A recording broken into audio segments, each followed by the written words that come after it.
اعوذ باللہ من الشیطان الرجیم بسم اللہ الرحمن الرحیم۔ ناظرین کرام، یہ واقعہ سیدہ فاطمہ الزہرا کا ہے کہ ایک مرتبہ حسنین کریمین دونوں شہزادے بیمار ہو گئے اور بخار اترتا ہی نہیں تھا، تو سیدہ فاطمہ الزہرا نے نظر مان لی کہ اللہ اگر ان کو صحت ہو جائے تو میں 3 دن کے لیے روزے رکھوں گی۔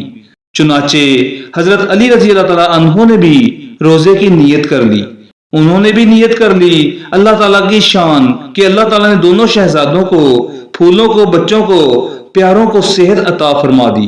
جب بچے صحت مند ہو گئے تو سیدہ فاطمہ الزہرا نے ایک دن روزہ رکھا۔ جب شام کا وقت ہوا تو سیدنا علی کچھ تھوڑا بہت لائے کہ جو افطاری کے لیے گزارا تھا۔ اللہ تعالیٰ کی شان کہ ابھی افطاری کا وقت تھوڑا سا باقی تھا کہ دروازے پر دستک ہوئی۔ پوچھا کون؟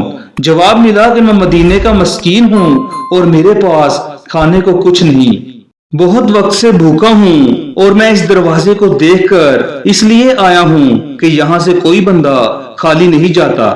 چنانچہ فاطمہ الزہرا نے جو کھانا افطاری کے لیے پڑا تھا اٹھا کر اس مسکین کو دے دیا، اور میاں بیوی نے پانی سے ہی افطاری کر لی اور اگلے دن کی سحری بھی پانی سے کر لی۔ دوسرا دن پھر اسی طرح گزرا، سارا دن بھوک پیاس برداشت کی، اور اللہ کی شان کہ شام کو پھر تھوڑا بہت افطاری کے لیے جو بن پایا وہ لے آئے۔ تو ابھی افطاری کا وقت ہونے والا تھا، تھوڑی دیر رہ گئی تھی کہ پھر دروازہ کھٹکھٹایا گیا۔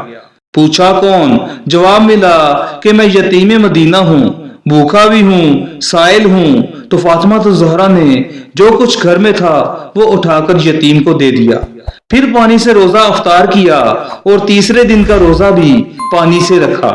ناظرین اکرام، تیسرے دن کی بھوک پیاس بھی برداشت کی۔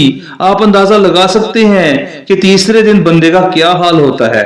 جب افطاری کا وقت آیا تو کچھ چھوٹی موٹی چیز پاس تھی، کھانے کی افطاری سے تھوڑی دیر پہلے دروازے پر پھر دستک ہوئی۔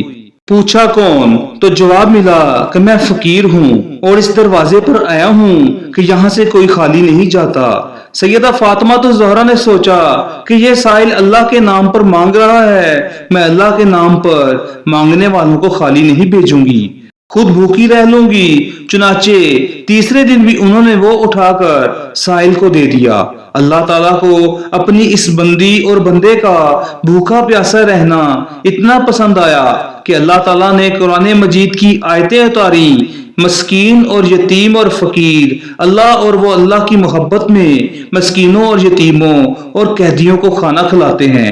ان کی بھوک تو تیسرے دن ختم ہو گئی ہوگی، کھانا کھا لیا ہوگا، لیکن جو انعام ملا وہ کتنا بڑا کہ آج بھی ہم قرآن پاک پڑھتے ہیں اور 1400 سال بعد بھی ان کی اس عبادت کا قرآن کی زبان میں تذکرہ کر رہے ہوتے ہیں۔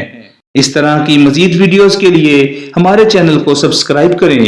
بہت شکریہ۔